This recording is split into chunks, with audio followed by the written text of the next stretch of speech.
Hi guys! Welcome back to my channel. So, usapang Bianca at Dasin tayong ganap nila pagkatapos nilang kumanta. Grabe yung pagpakilig pala kagabi ng Dasbea, no? As in, talaga binawi talaga ni Bianca yung pagkukulang niya kay Dasin nung fan meet ni Dustin na hindi siya nakapunta. Kagabi ay busog na busog ang mga Dasbea fans. Nga ng mga Dasbea, ginuto mo kami Bianca nung fan meet ni Dustin, pero binusog mo naman kami sa Rojas City. As in talaga, nang ikaw ang buhay ko, di ba? At ito pang nakakatuwa, after nilang mag-perform, ay bumabad uli sila at kumain sa street food. Yes, kumain sila at enjoy na enjoy ang dalawa na kumain sa labas kasama ang ibang mga tao, di ba? May pulis lang nakabantay sa kanila sa likod. Pero grabe talaga si Bianca at si Dasin, hindi maarty ang dalawa. Kain lang ng kain, lalo na itong si Bianca. Ang ganang kumain ni Bianca ng street food. Yes. At ito pang nakakatuwa, share silang dalawa ng plato. Ayan na, marami nakakakita niyan. Mga taga Rojas dyan ang nakasaksi kung gaano ka-genuine ang Dasbea. Yung hindi fan service nang dahil may mga fans na nakakita, dapat sweet.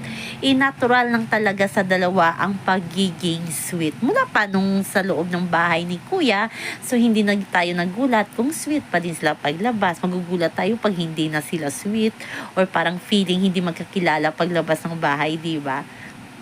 Kabilang banda bago sila mag-perform, nag-TikTok, diba? Yun ang pinakahihintay nila kasi walang paramdam ang dalawa mula pagdating sa airport, lalo na parang feeling ng mga fans hindi nagkikibuan ang dalawa sa airport, pero bigla na lang nag-upload si Dustin ng kanilang TikTok na dalawa at doon na parang bumagyo na naman sa kilig ang mga Dasbea fans.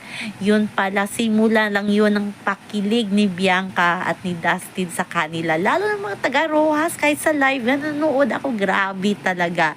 Sabi nga ni Bianca, sana next year makabalik silang dalawa ni Dustin. O diba? Sana.